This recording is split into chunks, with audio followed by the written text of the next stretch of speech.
Rock and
Good evening, everybody, and welcome back to the Creative Cranium. We got a great topic tonight, and we can't wait to dig right in. Tonight, we're going to talk about alternatives to crowdfunding.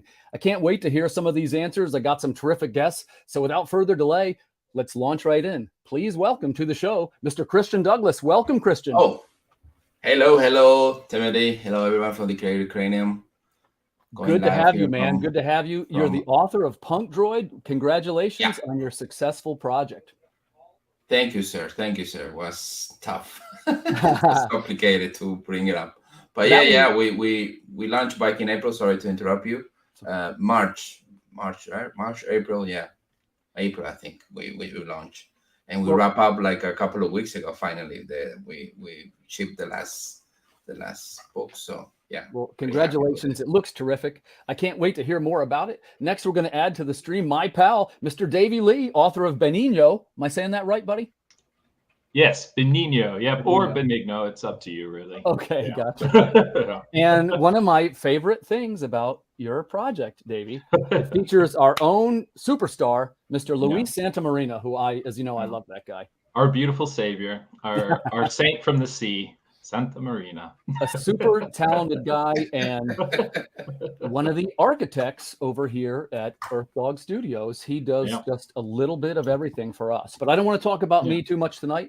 We're also going to roll right on to our next guest, Mr. Xing Xin, Symphonic Verses in the house. Welcome, buddy. Hey, how's it going? It's great to see you, man. Thank you for coming on the show so much. I've said before, I think your project looks terrific.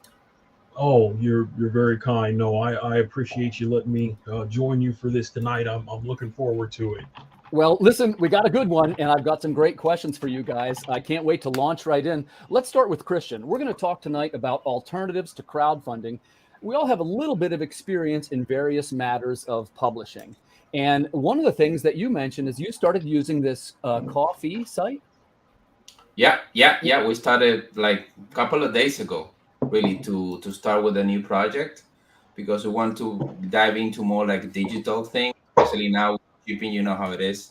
It's pretty complicated to ship, especially overseas, like for us, because we have a lot of clients all over the place. We have people in Japan, people in Australia, and the States, Canada, and all over Europe.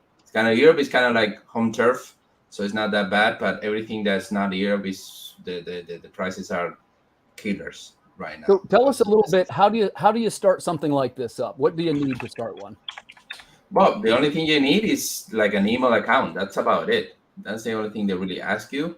And you need to connect if you want to get paid through PayPal, if you want to get paid through cards, or you need to have that to set up. Not that complicated either, like a bank account and PayPal account. So that's not really out of anybody's budget. And that's about it. Having some image and and go for it. You know, And that's the whole idea.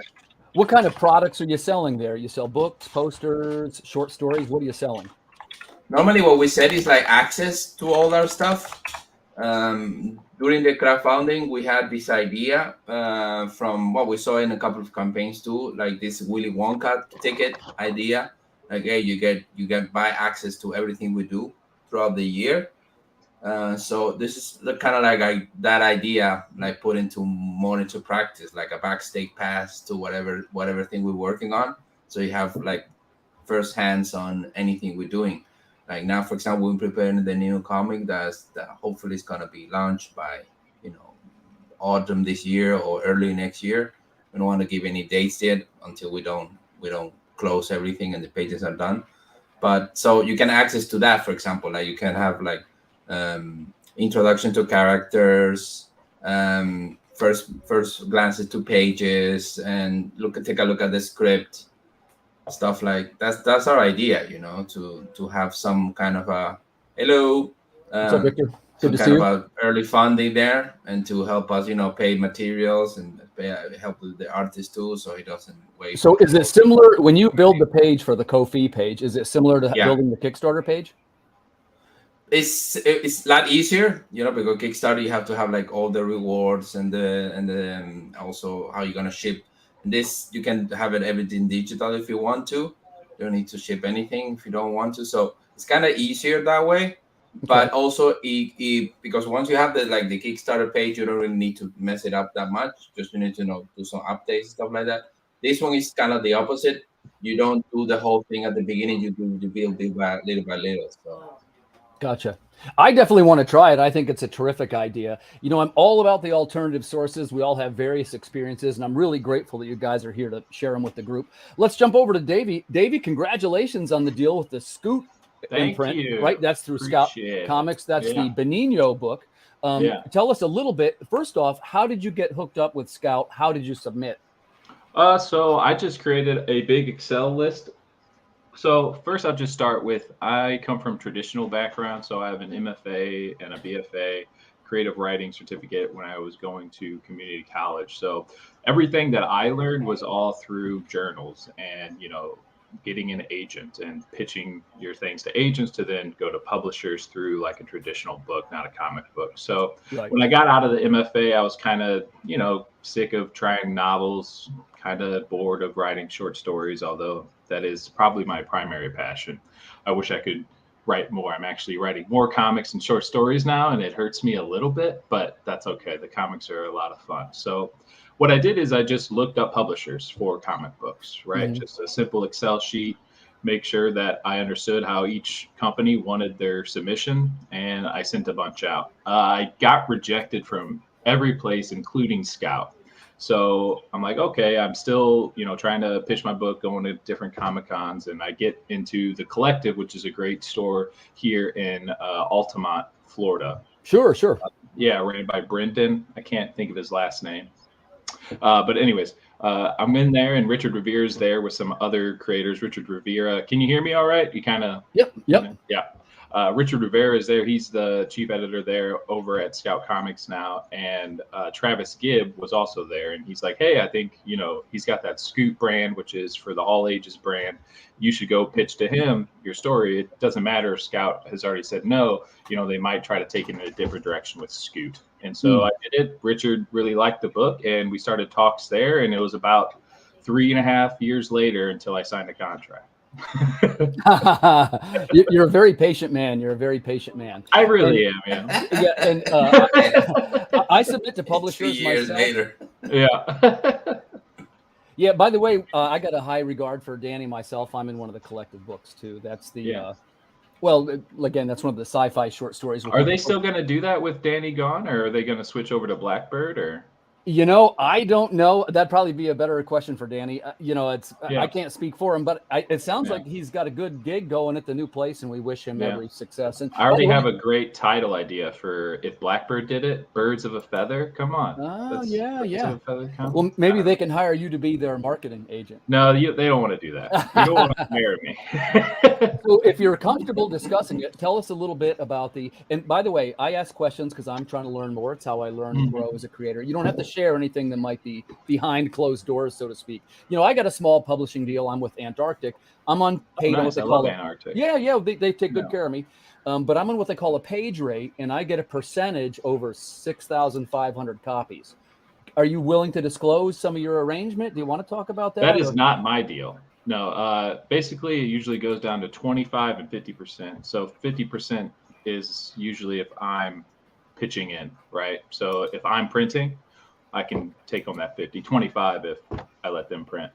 Oh, okay, gotcha. Yeah. So you do cover some of your own printing costs on that then? I can elect to.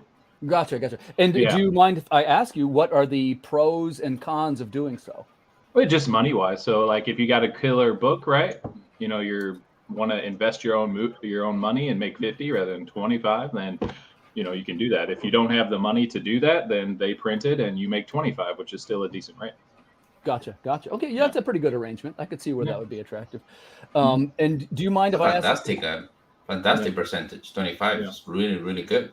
Yeah. And by the way, that's with no threshold. Like, does it have to hit 2,000, 3,000, or just 25 out of the gate? Yeah. Okay. Yeah, 25 gate. Yeah. Gotcha. And when does this hit stores? It's pretty soon, right? Or is it August 16th. So not next Wednesday, but the following Wednesday. Yeah, we got 4 covers coming out. So this is the Luis Santamarina cover.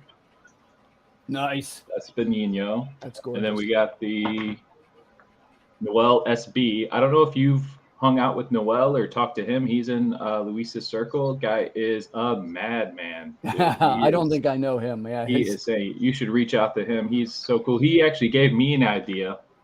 He's like, hey, I got these characters. He sent me a bunch of stuff, and now I'm trying to write a book for him. So really excited about that one. Then the coloring one with Luis's. They do like, you know, cool little different ones. And then that's cool. The Disney VHS covers. Do you remember those? Yeah, dude, that is really cool. I love that one. Thank you. They do all the Scoot books in that cover. And still there? Yeah. Timothy. You're coming in and out, Tim. Yeah. I think your connection's we lost you for a couple of seconds there. Okay. Hey, can I ask you who your printer is, Davy? I don't know. It's a great question. Yeah, I don't know. I'm looking at the book. Well, if you print them yourself, how do you get the order going, or is that something they set up? So I could set that up with them, right? So like I could be like, gotcha. Hey, I could reach out to them for comps, right? Or I could say like, hey, I'm going to buy the printing for a run. You know? Gotcha. Okay, understood. All right, perfect. Hey, let's jump over to Xing. It is Xing, right? Am I saying that right? Yeah. Okay, perfect. Man, it's great to see you, and I want to hear more about symphonic verses. So in your case, you're self-publishing yourself and doing these terrific numbers. So I definitely wanted to talk to you. The first thing is, how do you print them? Do you print them in the States? Do you print overseas? No, I print them here. Are you? Who's your printer? Are you willing to disclose who your printer is? So there's been kind of there was like there was a issue kind of with printing to printer kind of thing. So I'm letting like some space between the former company and myself kind of heal itself. And you know, I've had to figure out some new arrangements for stuff, and I apologize. It's not because I'm trying to be overly vague, but I don't want to. No. Hey, quick comment. Anybody who doesn't, if there's something you don't want to disclose, it's totally cool, man. Yeah, I get it. Really, what we're trying to do is, if there's positive stuff, you can share that. You know, we try not to shine a light on the kind of negative stuff. But it'd be fair to say that you've got what I would call kind of a high-end glossy product, right? It's first of all, it's magazine sized. Am I right? Yeah, that's correct. I print magazine size. I always felt like the standard comic size Western size. I mean, that wasn't for me. And I think it's because growing up, you know, I didn't really grow up reading like American comics. I grew up with like Chinese wuxia and manhwa and Korean comics, and that's the stuff that I've, you know, there are some American books I've read, but that's really the stuff that I'm into, and they all print at much larger sizes. And so I felt that for the way I do my art and the way I tell the story, it was best to present it in that kind of format. Right. It just fits much better. And quick aside question, I find that very fascinating. Yeah, for those of you who don't know, I live in a Mandarin household myself. How were you exposed to the wuxia material? So growing up, it's family. My grandmother is Taiwanese, and so you know, when you grow up in a household where, if you look at my aunts and my cousins, some nieces, you can, I mean, we cover the gambit as far as like where our families are connected. And so it was just something that I grew up with. I was just familiar with it. Yeah, and cool.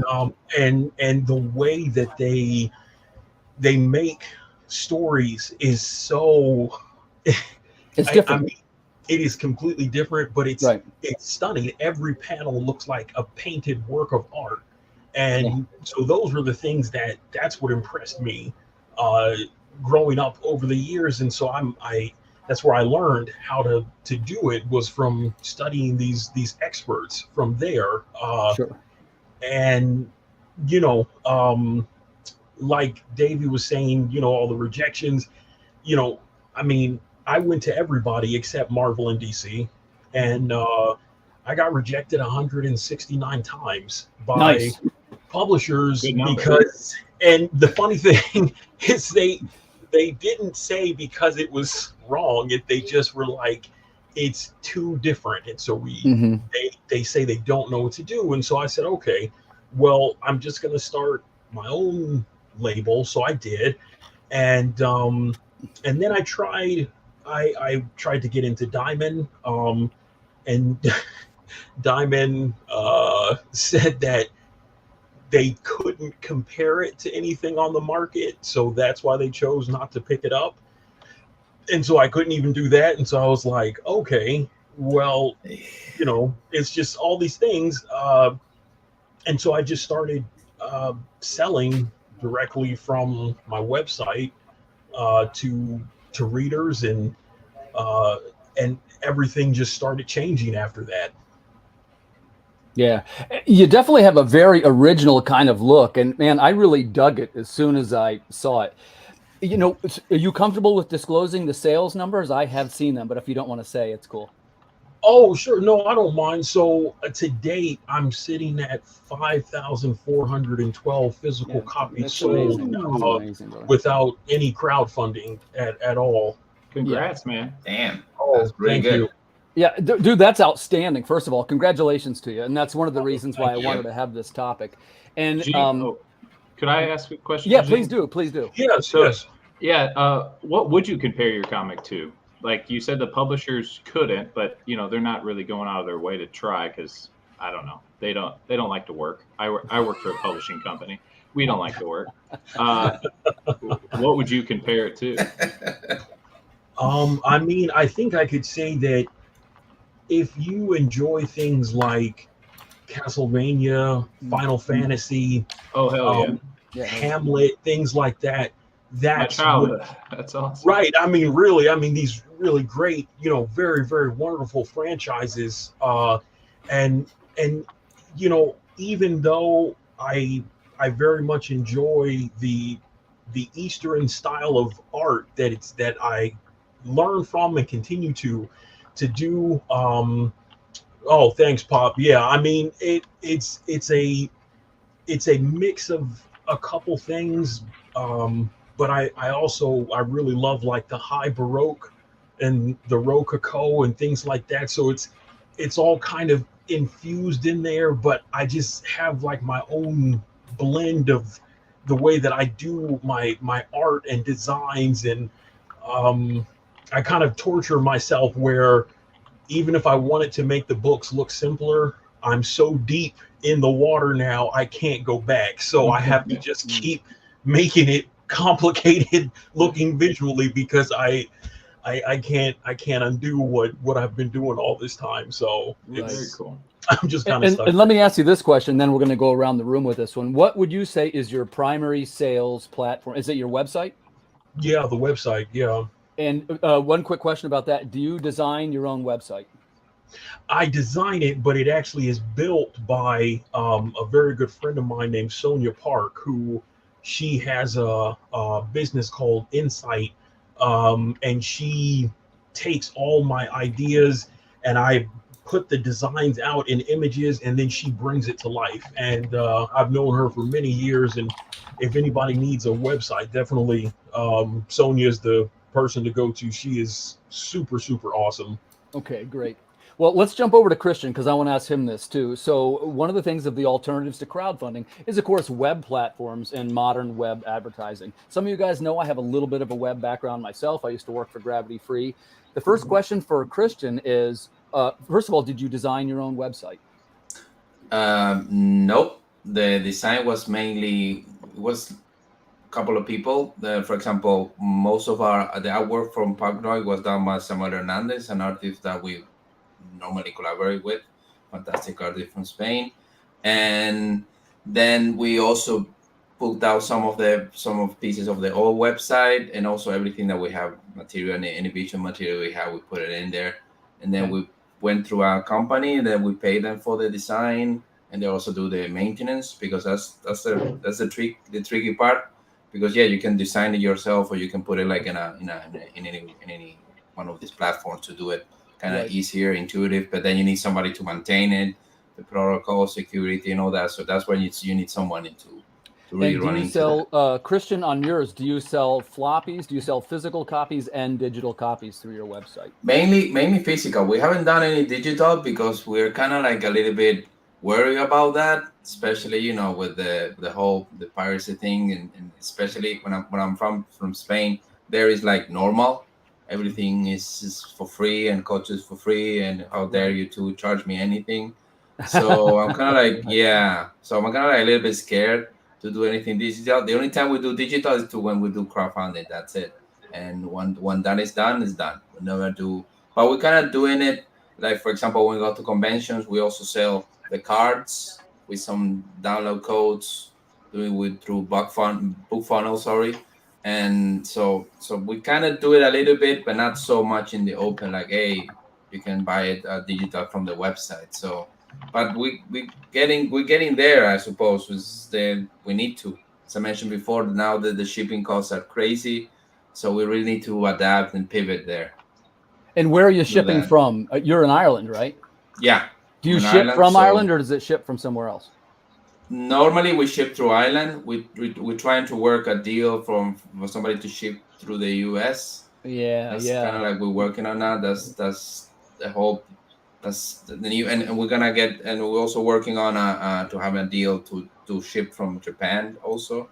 Oh, nice. So in order to cover the Pacific, and mainly Australia, New Zealand, all that area, because it's a great idea. From Europe will be impossible to ship. Will be like more than double the price of the book. Right. Since you mentioned that, that's something that we're looking into, and it is something that loosely ties into Davy here, because I do have a couple of customers in Argentina, and I got a couple in Canada. I'm not talking about hundreds, guys, but it's a couple dozen anyway. So what we're going to look into doing is hiring an additional printer and having it fulfilled. The shipping, as you know, to Canada is obscene. And anytime you're talking about getting into the Southern Hemisphere, it's 3 times what the cost of the book is. So it's costing me a ton of money every time.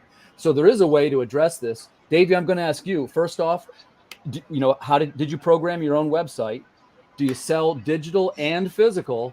And also, are you open to the idea of like a remote fulfillment printer? So I know that Scout Comics, they will go digital at some point.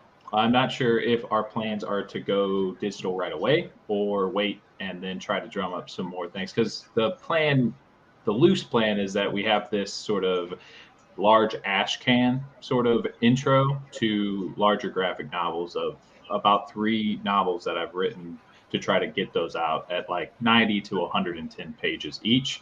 So not sure when we'll go digital. If we'll go digital right away with Ashcan, I'm not sure. My website is built by my fiance's brother on Squarespace. So minimum cost. Yeah. A good site. Lots of people use Squarespace. Sure. It's very capable. Yeah. So how about? So do I understand you correctly? You don't have a digital version yet of this book? No digital version. I mean, I have preview on my website, so about Okay. 6 to 7 pages are on my website. Yeah. Interesting. And was that just a choice based on the cost, or how did you arrive at that not to do a digital? We didn't talk about it. Like I said, like the plan right now is loose. So I'm not sure if we're going to put this book here onto a digital platform once we're talking about the graphic novel. So unsure. Gotcha. So it's just, the pains and, pros and cons of working with the publisher. You're kind of working as a team, not necessarily guiding. You can't be banging your fist on the table. I want a digital ready by Wednesday. I mean, I could maybe send a text, but yeah, I couldn't request by Wednesday. Okay, let's move over to Xing. Same question. So I don't think I did ask. You do release a digital version, or you don't? No, everything is purely physical. Gotcha. That sounds like a song, but that is not. No, it's like Christian was saying. I mean, that's one of the concerns is if it's digital and it's easy for anyone to get access to it. At that point, you kind of lose. You lose the surprise that readers can get if everybody sees it right up front. That's why, like you've seen many of my posts, I may show panels, from certain things, but I never show page after page. It's because I want readers to experience all of that for themselves, unspoiled. Okay. So everything is it's just physical books. Okay. And by the way, I appreciate that. And I do notice that something I think you do well is that you sort of, what's a way to put this? You sort of preserve the mystery of it, right? Mm-hmm. So that the reading experience will be a revelation each time. And I think that there's some value to that. And like I say, I try not to interject too much of my own stuff, but I will tell you, I now do digital everything. And it's not only my largest category, it's the fastest growing category. And also, what I mean by that is each time you do one, and this is even through my website, it is, what's a good way to put this one? It's almost a no-cost venture. I take there, in my case, it's $4.99 for one issue, and it downloads. I have no cost at all. So it's a little bit like found money. That's probably not the right way to put it. But it does put me at risk, let's be honest. I am at risk now for piracy and AI theft, which I have experienced once. I've got a horse in the AI theft race. I'll save that for the next topic as we go around. Laurie asked a great question, which is how do we drive traffic to our websites? I'll go first. One of the things that I do is I am a believer in digital advertising. I'm not talking about Facebook ads. I'm kind of against those. That'll probably surprise you. But I'm a firm believer in Google ads and pay-per-click advertising. Even if it's just a little one, you'd be surprised you can get some pretty terrific results out of that. Christian, how about you? How do you drive traffic to your website? Normally, the biggest traffic driver for us is Kickstarter, the campaigns. That's like I always say that we use crowdfunding as an excuse to have a digital marketing campaign for 3 months or something like that. So that's kind of the biggest one. And also, every time we do any event, any con, any whatever, the website is everywhere. The website's on the banners, the website's on the books, the website's on the table. So, and we have a very easy link. Also, we tend to use that to have like one of those that you can easily remember. Like in this case, punkdroid.eu, and that takes you to the website. So every time we have a new release, we do the same. So a new URL that's easy to remember, so that links to the website, to the main one, and because that doesn't really cost that much to buy a domain and redirect it. That's one of the cheapest things you can do. It's one of the cheapest forms of advertising, right? Yeah, and also I think that one of the best things like this to go to podcasts of friends and people you like, and because then you have like this kind of the same mind and the same audience that goes around, because the indie audience is mainly it's a complete different ecosystem than the mainstream the two big ones, and well, that's and my it's thing. true. You have a great point, and I will tell you one thing that's true about all the creators in this room. We are all a little bit more of the esoteric / intellectual creations. I'm not just trying to make us sound smart. What I mean by that is none of us are particularly doing what I would call superhero books or mainstream books. Yeah. Right. No, Yeah. That's true of all of superhero. us. No, sorry. I Yeah. always say that that's the cancer of comics. Sadly, to anyone who's doing them, because that's the first thing people think of, and that's what they always associated with kids. Oh, Right. you're doing things for kids. So no, we do Right. anything for kids. I am Now, doing after things for kids, Christian. yeah, no, but yeah, oh, no. Hey, once again, I'm not demonizing. We're gonna do our first books for kids next year, 2024. But imagine that's just like 9 years down the road when I'm gonna finally do something for kids. But for me, comics is just art, like Xing was saying before, Right. like painting, sculpting, whatever. So whatever the creator has planned, you can put in. It's just a medium. It's like instead of comic, you can do 3D or you can do animation. You can do whatever. It's just a medium. So you put into there whatever whatever you want to put in. And for example, what Xing was saying, besides the superhero mainstream stuff, is in France, for example, the band Designé. It's more European stuff or whatever. So that's huge in Europe, huge. And this is really big books. There's even a format. It's called French format. So this is like almost, I think it's bigger than a magazine. So those type of things is kind of normal here. So why not do something like that? Why you have to subscribe to characters that are not really your own, and you have no saying, and you cannot really tweak and twist them the way you wanted. So I'm right there with you. People sometimes say to me things like, well, hey, did you ever want to work for the big two or write Spider-Man or Iron Man or whoever? And man, congratulations to the people that do it. What a terrific and wonderful honor. But that's not for me. I can tell that it's not. And I've never even, like, it was never in my thinking. Like, I always wanted to have my own story. So I think we're all the same in that boat too. So let's move over to Davy. Davy, how about you, man? How do you drive traffic to your website? And is there anything that you noticed that did work or didn't work? Man, I have no idea. I got to be honest. I don't know how to drive traffic. If we knew, we'd all be millionaires, right? Yeah. I do silly things like I make TikToks. I go on Instagram. Like, I don't know, man. Like, I get in Discord conversations with people and share it, and Reddit or whatever. I try to, I don't know. I really believe in the grassroots stuff. So like Google Ads, I think is great. If you got that budget and you want to like put it in there, but I'm trying to, I work. I know you work too, but I make crap money, and so like I'm on the internet, constantly. So. I'm just trying to get onto somewhere in some platform where there's like-minded people and build a connection and be like, hey, check out the website, share it if you like it, just things like that. Nothing really major. Sure. Yeah. Okay, so let's move over to Xing. So you have a very successful web platform. Is that most of your sales then come from your website? Would it be fair to say that? Yeah. Most of them come from there, and whether it's like, I have really good relationships with a lot of local comic shops kind of spread out throughout the US. Nice. But I also have I'm at Walmart and at Amazon and ABE Books, and for me, what I just try to do, like what Davey was saying. I mean, I use the social media, the Facebook and Instagram and Twitter.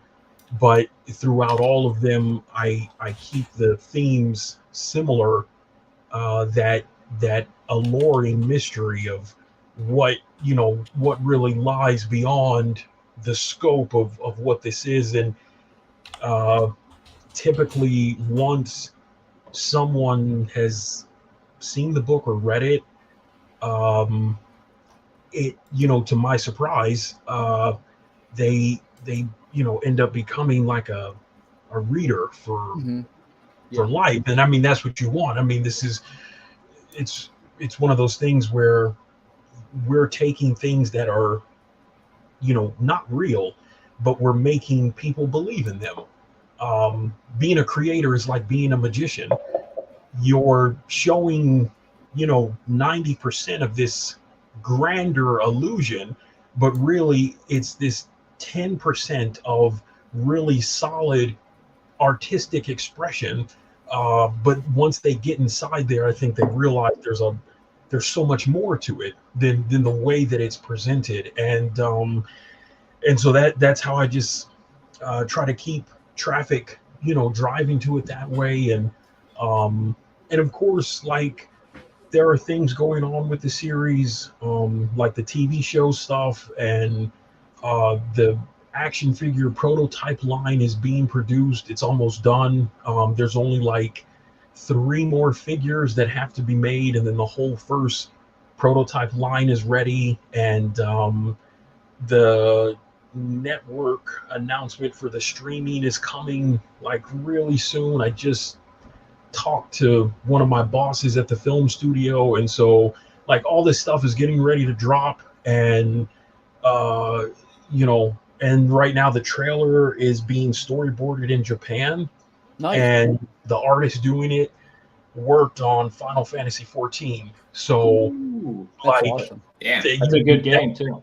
like Yeah. the caliber of quality, that they have that kind of experience to do that. So, there's a lot of stuff that I try to do just to keep it engaging with readers, and putting it out there so that people can see the scope of everything. And how Did about you- go ahead, Christian. Did you have to work hard on getting the distributor from Walmart, like your relations built up with them, or was that a second party? No, so I went to them and was like, yeah, I want to sell my book, and it's going to be a TV show. And they were just kind of like, oh, okay, well, just give us this paperwork and fill this out, and then it just kind of, it just kind of happened that way. And then they put it up there for sale. So Nice. Yeah, that's pretty cool. Yeah, my research Yeah. had shown like you had to talk to distributors, but you're saying you kind of just found some sort of channel into where you could get it on the shelves with Walmart directly. yeah, I just went right to them. Yeah. And I think, I think one of the things I think that I've found is, despite all the rejections and all the things that are going on, the fact that there's a TV show coming based on a series that publishers didn't want to publish, yet a film studio saw it once, asked what it is, told me to call them, and then the president of the film studio gets on the phone and says, I like it, let's turn it into a TV show. And so it's like, and then that opened up doors to things that I didn't think would be possible, where I've been able to show it to like Santa Monica Studio, to actors and actresses from The Handmaid's Tale, from Spiral, from Saw, and they've actually purchased books. A director from Lionsgate is a fan of the series. So there's just like things that I never thought would happen, but they did, and I didn't set out for this. I just wanted to tell, like Tim said, we just wanted to tell our story. That was it. It wasn't about, oh, I'm trying to do this and that. I thought, well, if I just tell my story and somebody likes it, then maybe I've done something right. But then all these other things took shape, and so that I think has helped. In my case, I think that's helped the series more in some ways, because there's like other dimensions to it, I guess. Well, and action begets action, right? As soon as you get a little bit of activity around something, Yeah. other activities start to happen. I think that's terrific. Laurie asked, is it a production company we might know, or are you willing to disclose that? Yeah, so they're called the Global Genesis Group, and they're based in LA, and then in Las Vegas, and they've got a lot of they've got shows on BET and Nice. Lifetime, and I mean they make all kinds of movies. They have wrestling shows. They have all these kind of things that they've done, shows on Hulu and Amazon, and yeah, and they saw it and they said yes when everybody else said no. Yeah. They were just like, that's a great tale, and I can't wait to see how this turns out. I think it would make a terrific show, and I think you definitely have the workings of something tremendous. Hey, hey Xing, when you said you had a friend in Insight, was that Insight Editions? No. It's Insight Studios or in. Okay. Oh my goodness! Yeah. If Sonia could hear this, she'd hit me with something. I can put the link in there into the chat so you can see it. Yeah, because she where she does that. So I can grab that for you. I thought it might have been Inside Editions. I interviewed with them. They got a lot of books in Walmart, so I was just wondering, but not that. Yeah. I think this is something that we were saying about. Well, it's on brand on the show. Is not to circumscribe. I always say that for us, that's why we started the studio.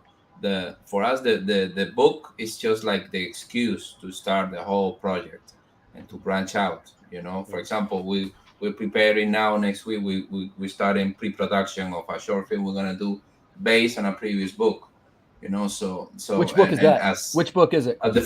The first one we published back in the day. We haven't sold the astonishing amount of copies that Xing has done, but we have done pretty well with that one, with the Red Riding Hood. So over 2,000 copies, something like that. Oh, that's really good. That one, that's really good. It's excellent. Not bad.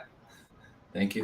Congratulations. And thank you. And the whole idea of the studio is that one, is to take the classical folk tales to the 21st century, And so the first one we did was Red Riding Hood, and the second, that's the one we're gonna do based on that. We're gonna do like a black and white short film based on that. So and we're gonna do, it's gonna be live action with like people, actors and stuff like that. Are you casting? So, yeah.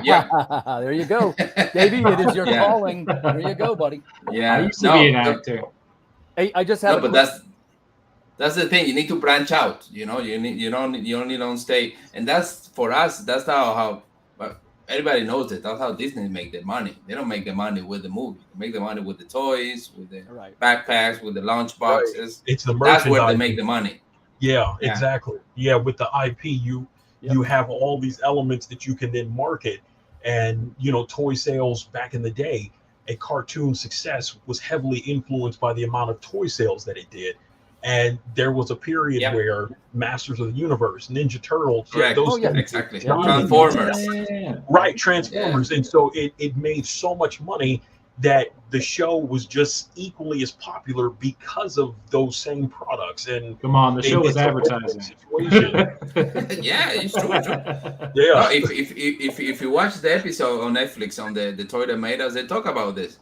That the whole Master of the Universe was just Hasbro, Mattel, one of the big ones. They wanted a series so they can sell all this idea they had.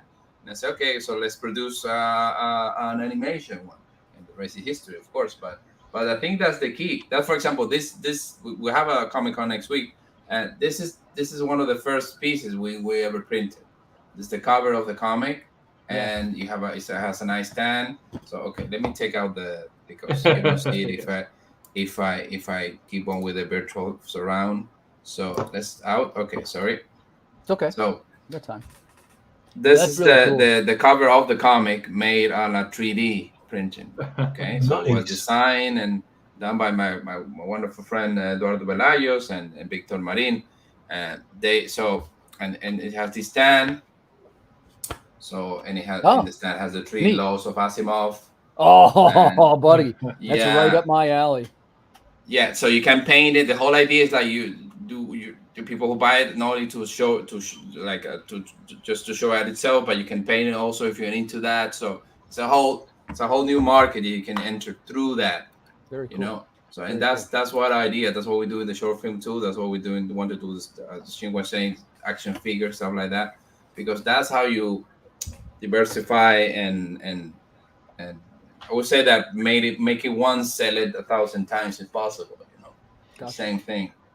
Hey, and I have a quick comment I'd like to add just real fast. Sometimes people ask me how I drive traffic toward my own things. One of the things that I do is I try and help other people, right? That's something that has paid off very well for me. And one of those we're going to do right now, it's my buddy Gareth. He's got his Kickstarter going. It's called Fight Like a Demon. I told him I'd give him a shout out tonight.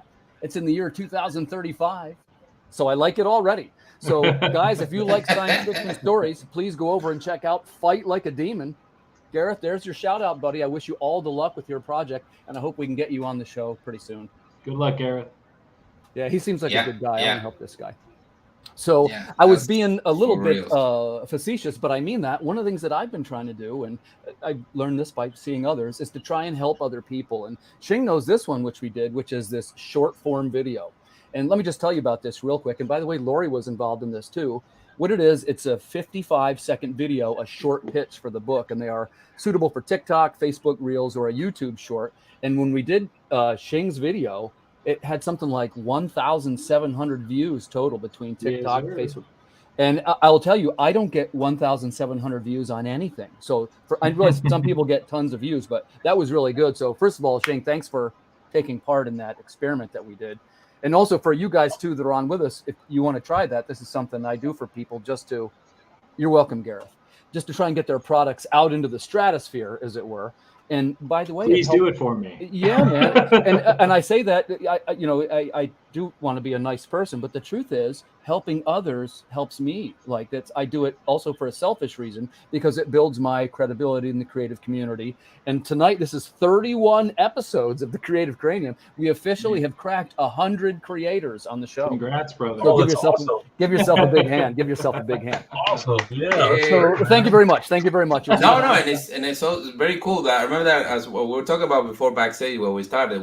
I met you through Greg, so one of a good friend also, Greg Malkin, has a Kickstarter now, Mittens. So if you want to check it out, I recommend it. Greg's a good guy too, man. Yeah, he's a good guy. He's so funny, man. Fantastic. Yeah. So let's circle back to something that Christian had mentioned, and Xing mentioned this too. We all have a little bit of a concern about piracy in the digital world. And what I want to do is ask you guys, because we're talking about web platforms and these different things where potentially the element of piracy is high. So first, I'm going to ask you, Christian, on your website, do you do anything to prevent piracy, or have you had any kind of these troubles? Yeah, we not with our book directly, but one of the books that we're involved in that they started printing out like merchandise and stuff like that. So one of the Tulu books that was involved in that they mentioned the publisher, and they had to take it to legal. So it's a real concern because, as I always said to everybody in our mailing list, you see, that's another way of promoting yourself. Very good mailing list, very important one. That one I didn't believe it at the beginning, but after I've seen it. Yeah, you really have to have a mailing list, and you have to work hard to build it as big as possible. And so let's expand on that one a little bit. So your mailing list, when you say expand it, because that's one of my questions, so we'll just go right into that. How do you expand your mailing list? Tell us a little bit about it. Normally, we do it through two ways. Way number one is through the Kickstarter by itself. Okay, so there you get you ask people in the campaign, hey, you want to be in the mailing list. Every time we are in a convention or any physical event, if you want to sign up, it's for free. We give you something if you sign up. And also another way we do it is through ads. Yeah, we through magnets, or we have something for free that we're giving people that's related to whatever we're publishing, like one of the stories, and through there they get signed to the mailing list. It's not as big as we wanted to. We started first at the beginning with a lot of raffles and giveaways, stuff like that. But the problem is that you can get into trouble really, really, really quick. Right. You can't populate. It violates MailChimp, right? Is that what you're going to say? Yeah. See, I did that. I like to talk about mistakes that I made, and I did that one. If you do how do you say this right? If you do the raffle and you get the names through winning a prize and populate a MailChimp list with it, you have violated the terms of MailChimp. Wow. Yeah. No, and especially in Europe, it's more delicate than in the US. It's that type of stuff. So you can get into trouble really, really, really easy. Gotcha. If you don't have like really consent and double time consent and stuff like that. You can get into GDPR. You can get in a mess, like a real mess, very soon and very fast. So be careful with that. So because we did that back in the days, but we don't do that anymore ever, because it's more trouble that it brings. Yeah, and then you have like, oh yeah, I have a mailing list of 5,000 people. How many of them are really interested in what you're doing? That's the real question. Right, because So what we really want are we really want are customers, not necessarily names. Correct. Davey, how about you? Let's move over to you. First of all, do you use a mailing list, and how do you increase it if you do? I haven't used a mailing list. No. I mean, like I said, I'm probably more green than most people here. So a mailing list, I don't even have customers yet. I mean, other than the Kickstarters that I've been a part of. Hey man, you're getting ready to have a nationally released book through Scout. You're a superstar, buddy. Sure. I'll tell my mom right after this. But you should be proud of that. You should be proud of that, man. I'm definitely proud, but as far as being a helpful person, as far as like, mailing lists and things like that, I don't have any experience with that. I hope that, when I go to Comic-Cons and things like that, one of the stand-up comedians, I'm forgetting who he is, I think it was Hannibal, he would always bring, a sign-up sheet for his merch table. Yep. So he would do a show, then he would get off and he'd be at his merch table, and sure, you could buy a CD and stuff when CDs were a thing. And then he would, say, here's a sign up, just put your email down there. And he built a great audience that way. And so that's what I'm planning on doing. Just again, that grassroots things, getting real. I think who said it? It might have been Xing, but getting those real customers in there that really want to participate with the book. Right. So let's move over to Xing. So do you use a mailing list, Xing? I have in the past, and it's been, it's been okay. I think with social media becoming a thing, like it's just part of everyday life now, that kind of makes it easier to stay in touch with a lot of your fans, because you can just post here and here and here, and then everybody will see it kind of that way. So that's really kind of what I just kind of do it that way. Gotcha. And by the way, that's a good way.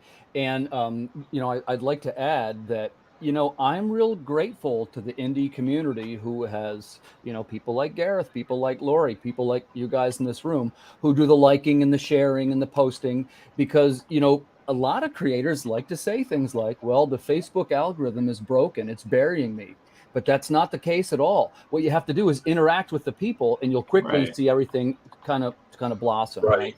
Yeah. Right. And Tim, if I could, I'm sorry, could I go ahead, man? Yeah, please. I just wanted to touch on something that you said about helping creators, and it's like how I think why I have such appreciation for that is, I mean, I don't know how it is for everybody else, but I mean, I literally have been doing this, like printing copies of Symphonic Verses. I started printing them and going to shows 27 years ago.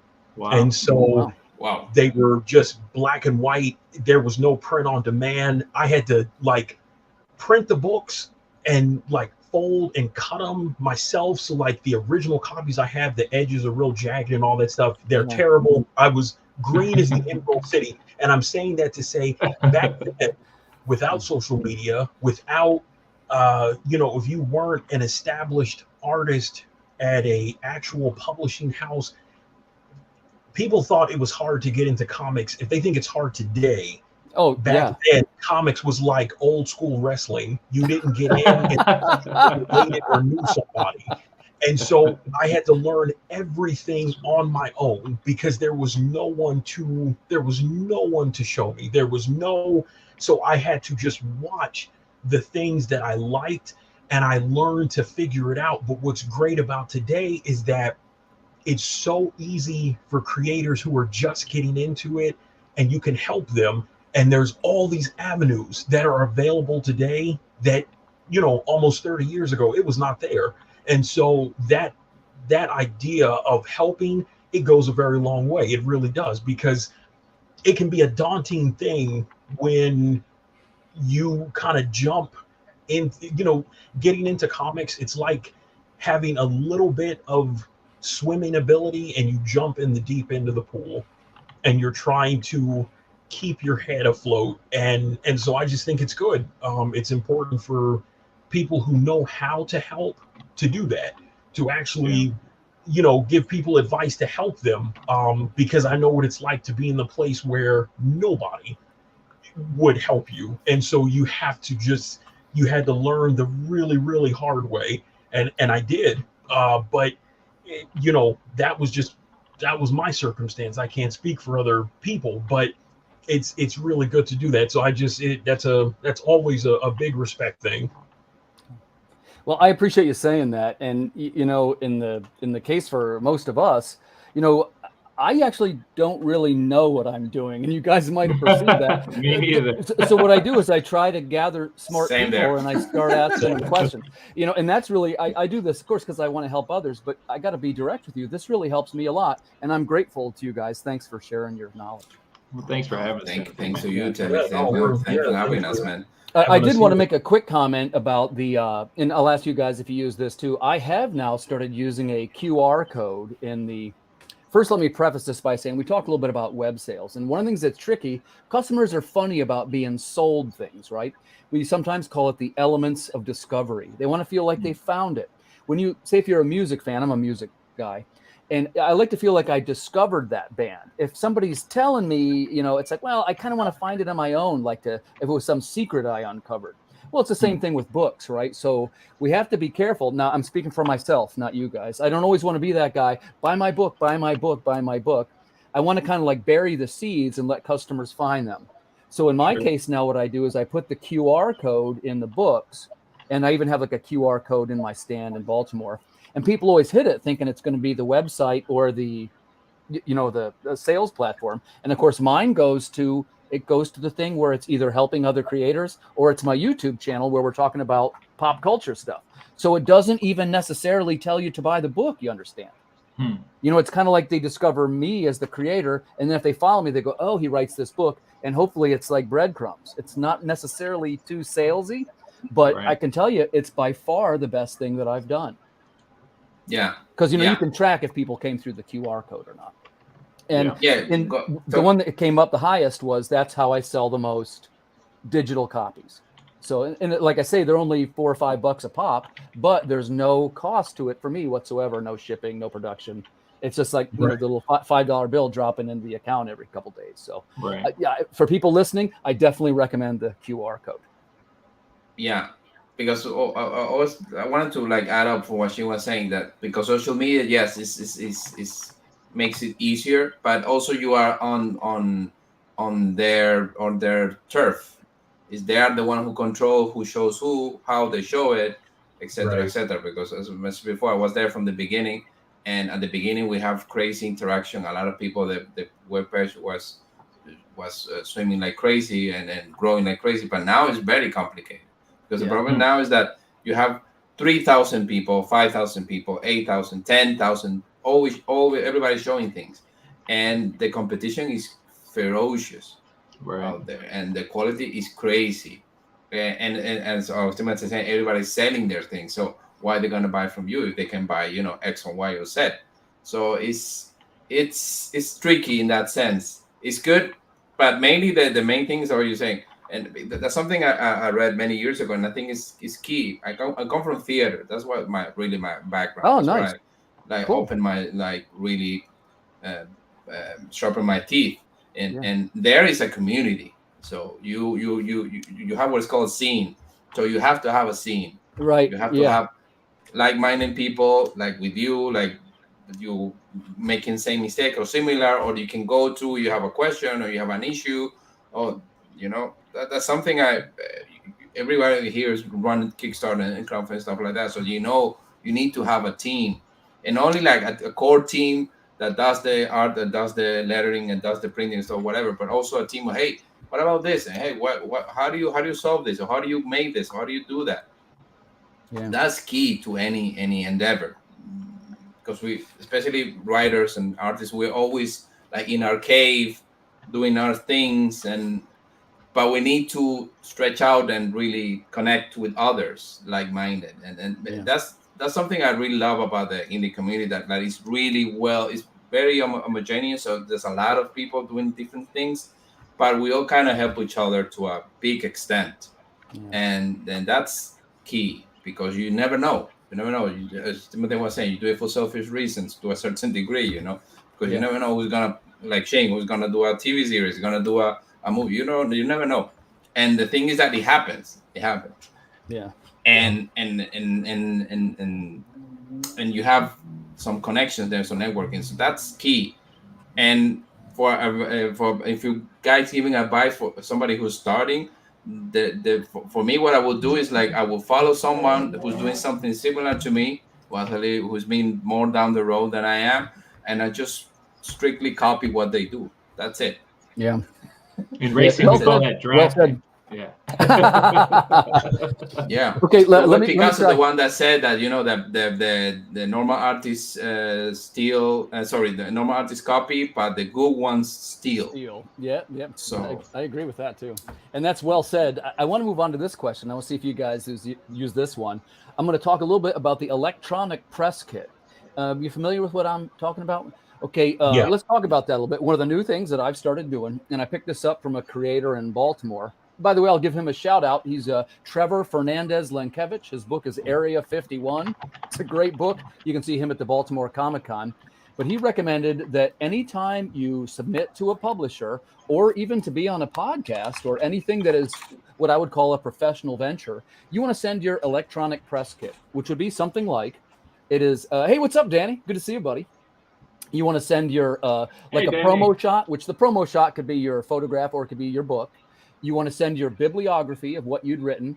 You want to send your links, which is your, let's say it's your Facebook, your website, and your YouTube, whatever you've got. And then like a letter, thank you for considering me for the da-da-da-da-da-da. Sincerely, Davy Lee. And it's a form letter, but it's got all your pertinent things in there. And you can send it either as a link or as a PDF. First off, it's for Christian. Christian, do you use one? And if you do, what do you put in it?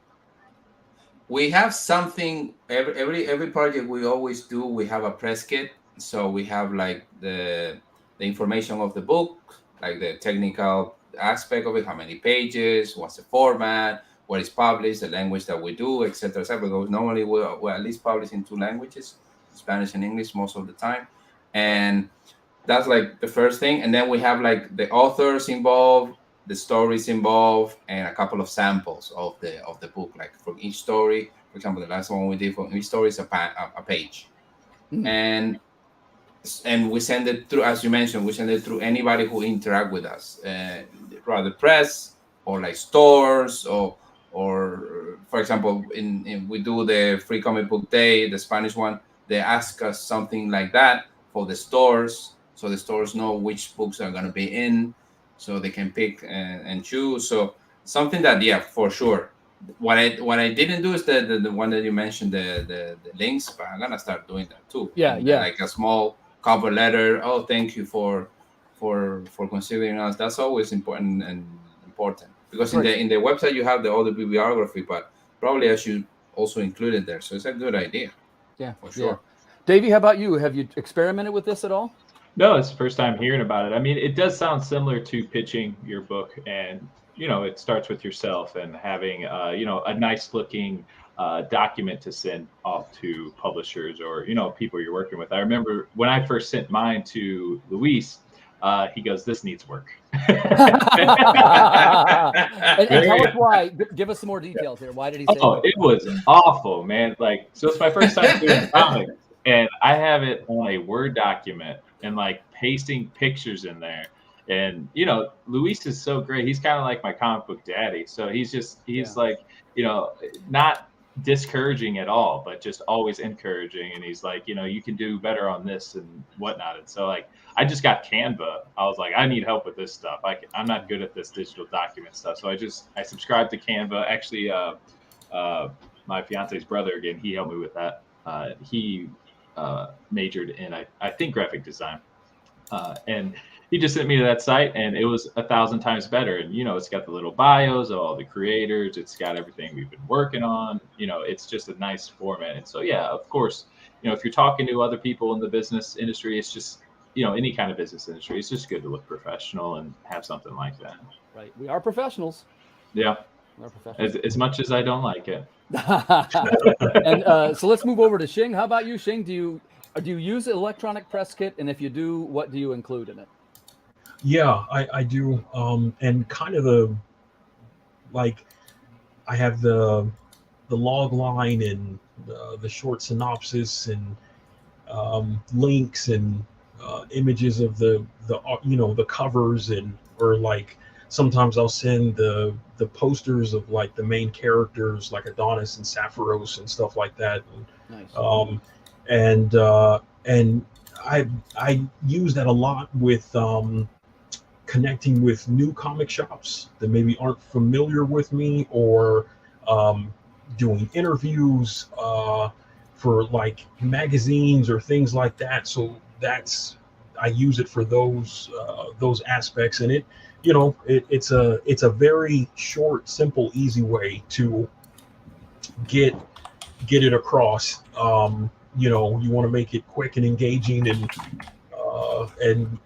it helps a lot. Yeah, that's a good one. I always like to give the tip too. If you're talking to a publisher, hey, the press release and the electronic press kit is a godsend. But if you're sending images, and particularly if you're sending files, don't forget to embed your name into each file somehow. Here's why I say this. Most publishers, they could be talking to 100 creators that day. And if you're sending images, they might look at 200 covers in one day. So it's helpful to have not only the name of the book, but your name in the file. Interesting. Right. Like for them to search? Well, yeah. And not only that, because if they're anything like we are, they might have 6, 7, 8 windows open on their computer, right? And they don't remember that Tim was the one that sent the Water Wars cover. Like they remember the title because it's in the file, but it's so many. And what happens when you have somebody looking at that much material, if it's difficult for them, we always call it don't create a barrier to sales. Sure, yeah. So they're like, I can't find the damn thing. I'll just get this guy who's got his name right on the front thing, It's the same philosophy to writing stories. Yeah, exactly. Don't give barriers to your readers, for sure. Right. Yeah, and that's a key thing. What you were just saying, Tim. And I mean, one of the things that I have heard so much is people will say, well, I'm not getting sales. They'll say, well, I'm doing a Kickstarter, but I'm not getting sales. And then you ask them about their project, and they'll say, okay, well, this happens, but then, oh, wait, but this happens first, and then the character does this. So there's too much like ping pong going on, and it's not and so that's really where it's important to, one, you have to really, really know your story, know your craft, really know the story, know the characters. And like you said, you have publishers looking at all these high volumes of submissions. If a customer, if a publisher, someone you meet at a show, if you cannot within 15 to 30 seconds hook them in and go boom, boom, boom, and they're ready to then become a believer, you're doing it wrong.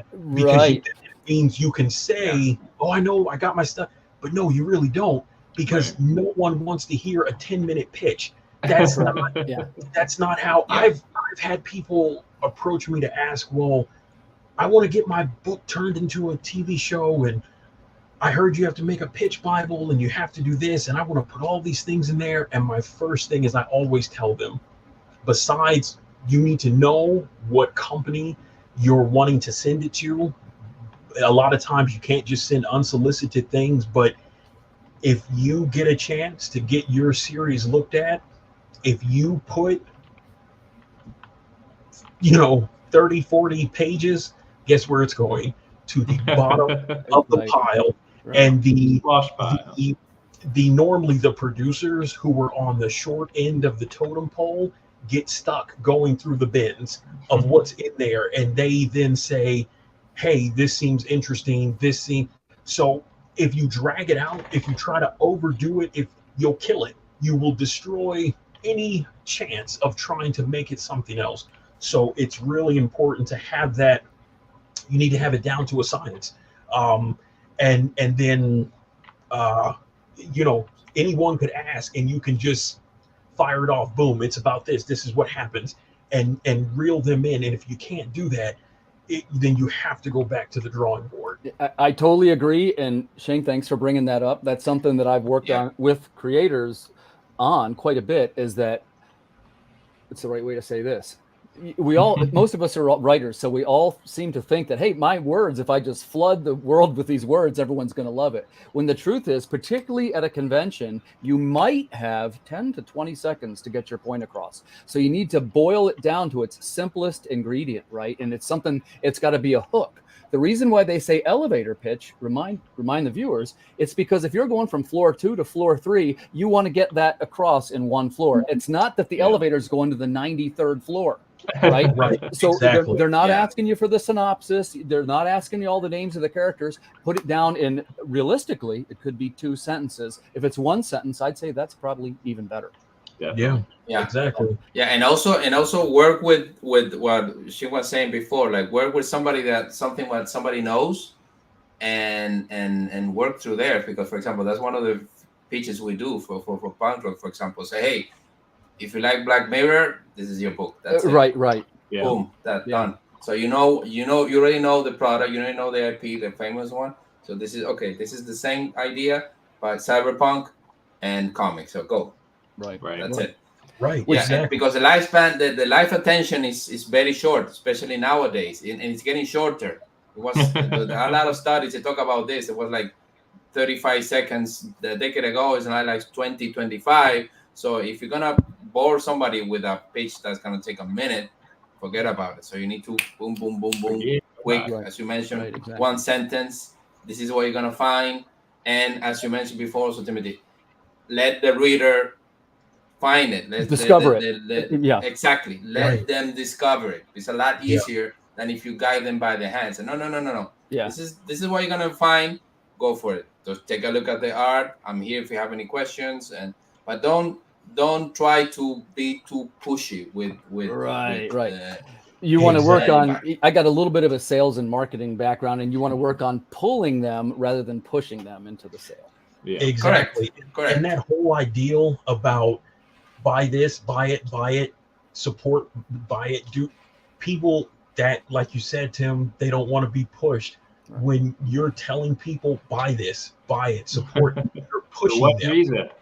Right. Exactly. Because really the truth is that, and I find this a lot amongst, I've been seeing this a lot amongst creators with their, crowdfunding campaigns. Now I don't use crowdfunding, so I know, I understand the benefit that it has. I get it, and how it really helps so many people in their projects.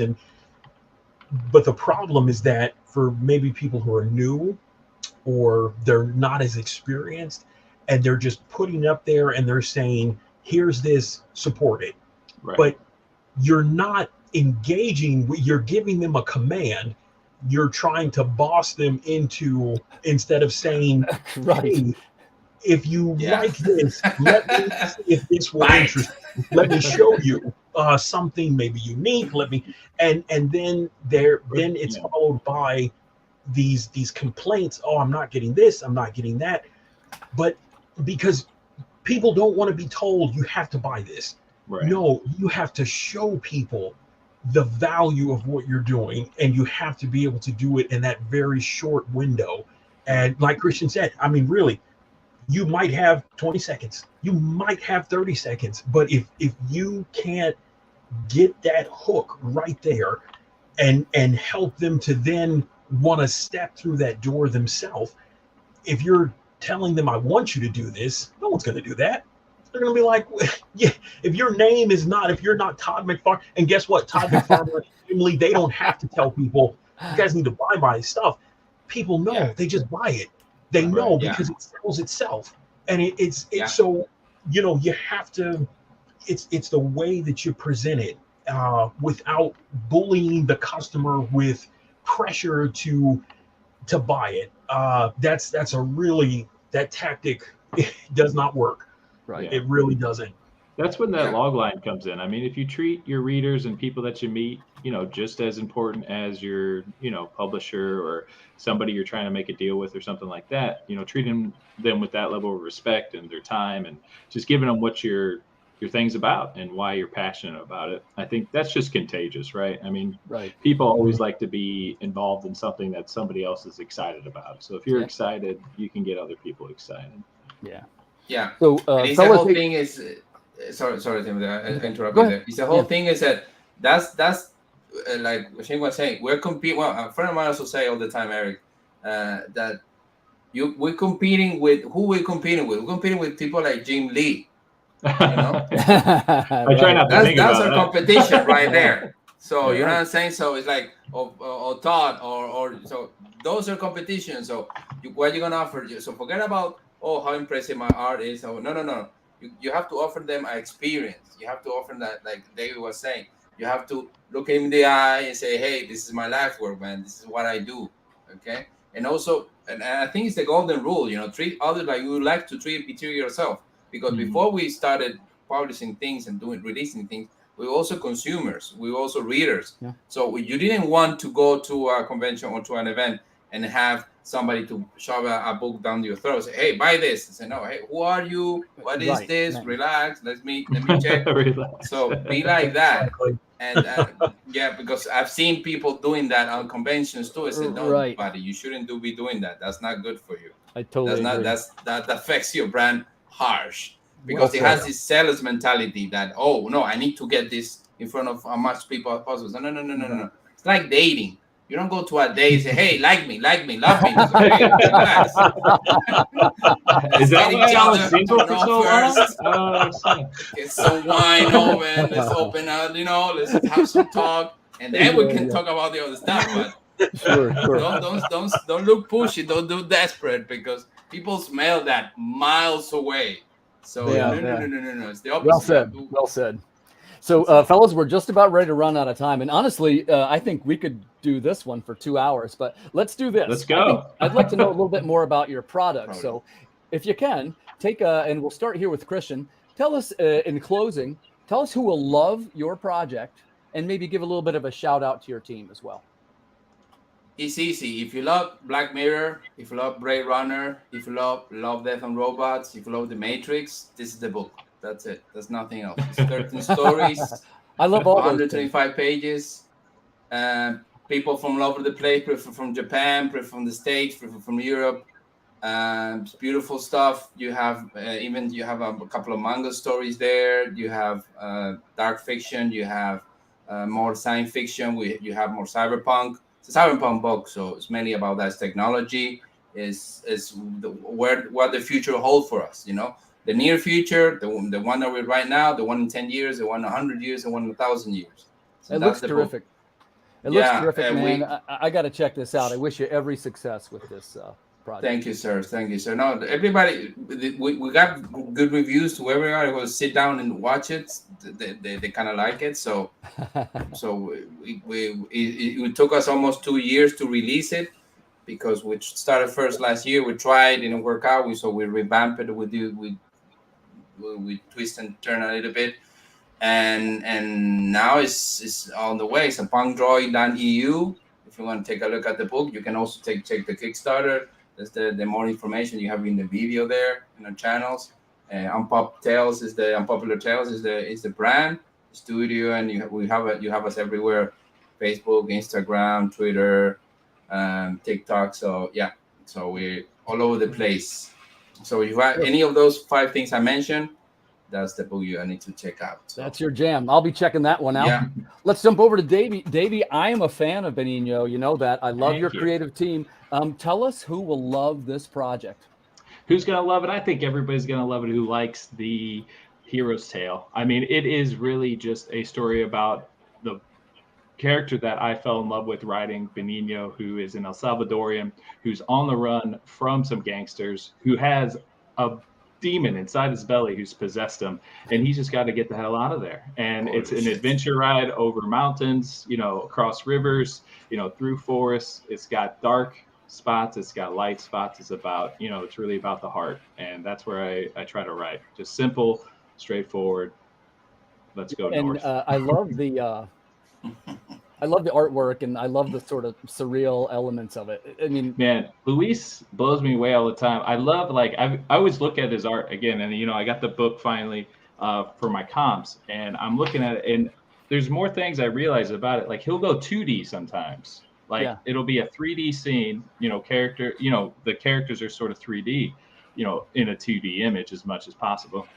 But then he'll just flatten out an arm, or he'll do something that sort of draws your eye to a specific part of how you're going to tell the story on the page. I mean, his ability to get your eye to do that Z or S pattern through the page is just really fantastic. Yeah, I dig his colors also. I think he's a master of color.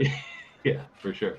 So, Xing, hey, the things I've said about this book, of course, this is Symphonic Verses. Tell us a little bit who will love this project. Who do you think will absolutely love this?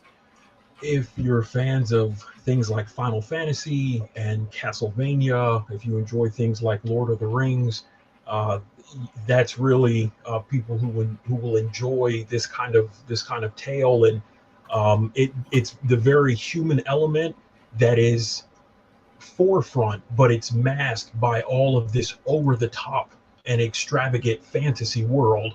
And it's really about things we know and understand. If we have people that we lose, that we love, but if we could alter that, if we could change things and save someone from death, what extent would you go to get power over that and to alter everything? And so that's what is really happening. It's a story about loss and love and redemption, and what happens when you can only make bad choices to make right ones. But at what cost does it come? And so those are really it's that human element that's a cross section of fantasy and reality, but just a very extravagant world that it takes place in. You sold me. Yeah. By the way, all the things that you just mentioned, I love all those things. So that's terrific, man. In closing, I just want to say, first off, really thanks so much to our guest tonight. I think you have some stellar projects. I think this is the cream of the crop of the indie world. And I don't say that lightly because I'm very critical of things. And I wish you every success with these projects. And thanks for sharing your knowledge on the show. You too, brother. Thank you so much. Yeah, my pleasure. Thank you for having me. To the viewers, it was a pleasure. This was a great show. We could definitely go for hours on this one. For the viewers, thanks for tuning in. This is the Creative Cranium, and we'll see you guys next week. Good night, everybody. Take care, guys. See ya. Have a great night. Enjoy. Thank you.